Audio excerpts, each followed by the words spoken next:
class. Today we're going to be doing the character statue. And this is pretty much what I'd be talking about if I was in class, except without the possibility of getting you sick. So you'll be able to download this model, the TF2 engineer and his awesome and mighty wrench sword, which you will be UV unwrapping this week. So I'm going to show you a couple quick ways. I'm going to show you one quick way and give you a link to another video on how to do this. So the first thing I'm going to do is, of course, texture him with a checker pattern that we have that is part of the download. I've already just set it up as a material. So here's the 1024 checker pattern that you've gotten on various assignments, and it's also in the download folder. So there we have that. The second thing that will be handy for you to know will be how to make a selection set. So a selection set, if I can get this, there we go. A selection set will actually make this a bit easier to grab things in the future, such as I have a couple of them already made here. The first one being the face and the hat and a couple of other pieces. If you do not know how to make them, they're pretty easy to make by taking an area such as the sword here, extending it to as many of the faces as you may possibly want. There we go. And then going up to Create, Sets, Quick Selection Set, type in a name, there you go. So in order to select it, you have to select the set, right click, go down to Select Set Members, and voila, selection sets. Great way to keep track of complex objects. Now, the non-bonus tool way to unwrap a character.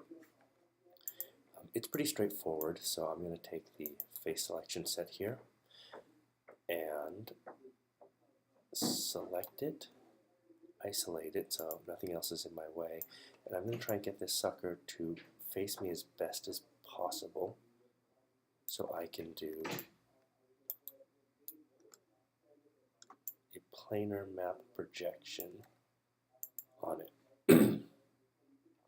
You'll notice that it's based off camera rather than XYZ axis. It's because he's just off of the normal Z axis, so you can't just project off of Z.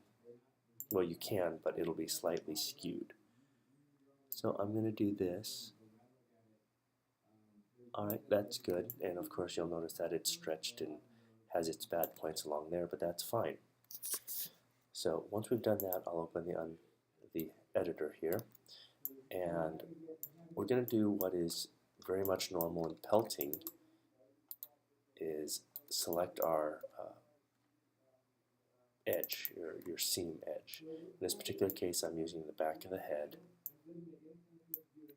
and then a little bit along the forehead here. And what this will do is allow it to fold out around this area.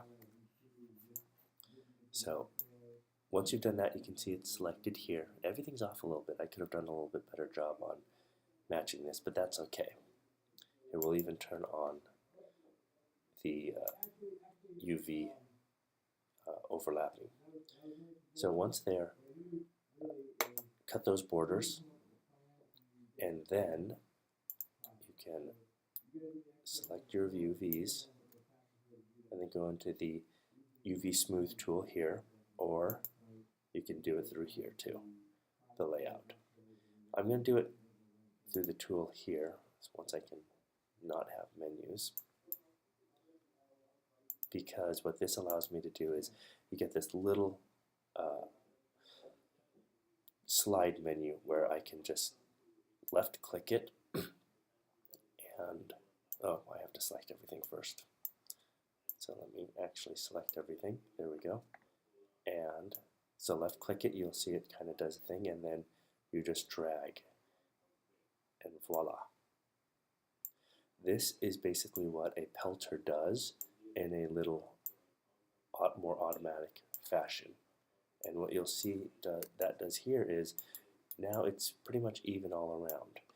What you'll have to do in here afterwards is fix the scaling, because you have a high amount of density and detail under the chin and on the neck, and not so much on the face. So you'll want to balance that out a little bit.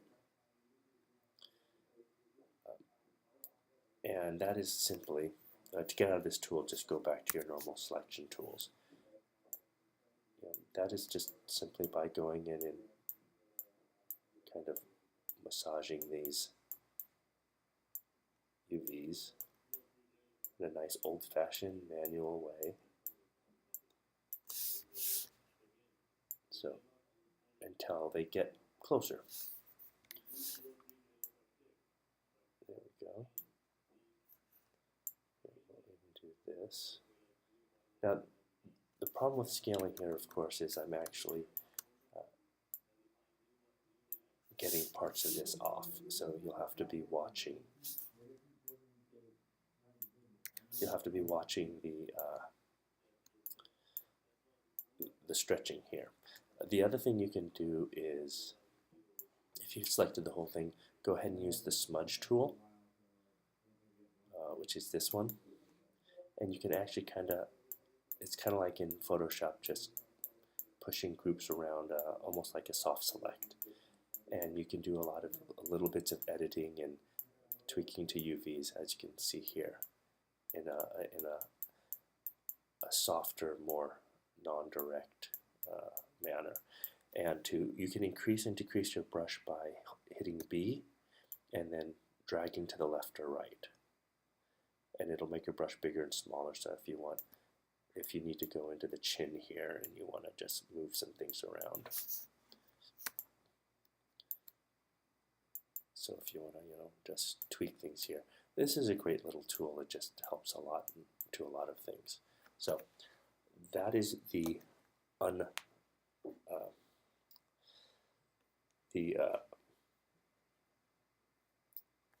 unwrap, or the unfold tool.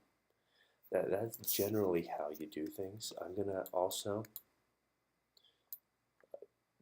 give you a link to the bonus tools, but for some reason my machine right now is not showing it correctly, so I'll link you to the actual Maya presentation. Now, when you're doing this, you're going to find some things are pretty straightforward, some things are not straightforward. So you can select areas like the left arm here.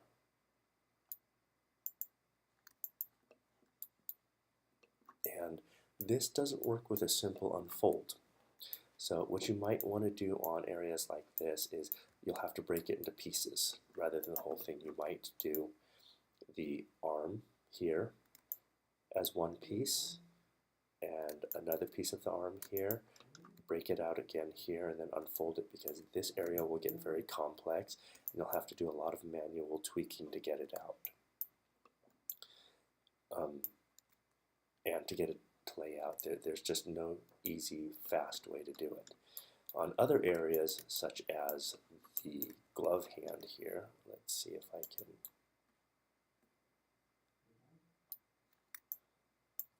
This becomes a little bit easier because I can take this, do the whole projection thing.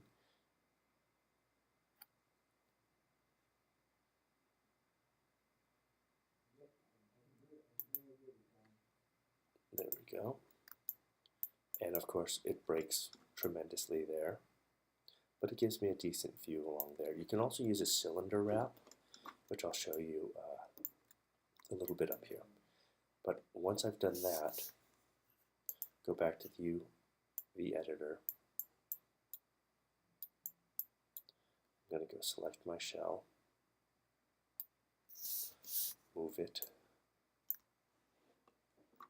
and then I'm going to do the same thing as I did on the other one, where I chose pieces to cut out. So on this one, I'm going to cut out a portion of the hand, the whole palm of the hand basically.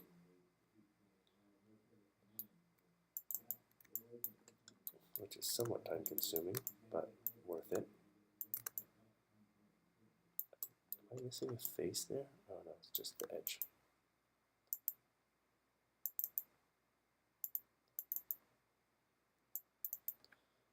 I wish this was a little bit faster. It would make my life a bit easier. I'm going to go ahead and select these two because I'm going to want these to fold out later.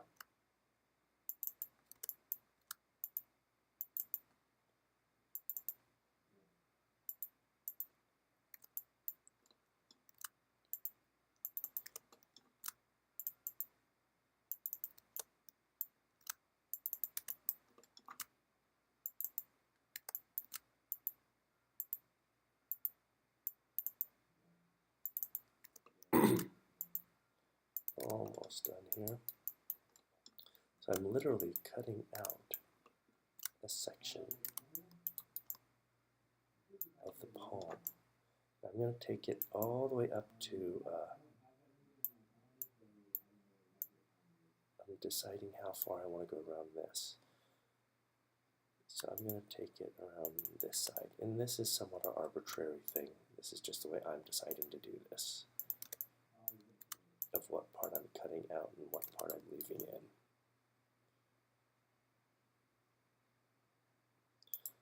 The reason I kind of do the palm is I can texture it different, and you don't see the back and the front of the hand ever at the same time. This is also a good time if you want to fix pieces. Let me see here. There. And, of course I should have done that after or before, because now I have to reselect my edges.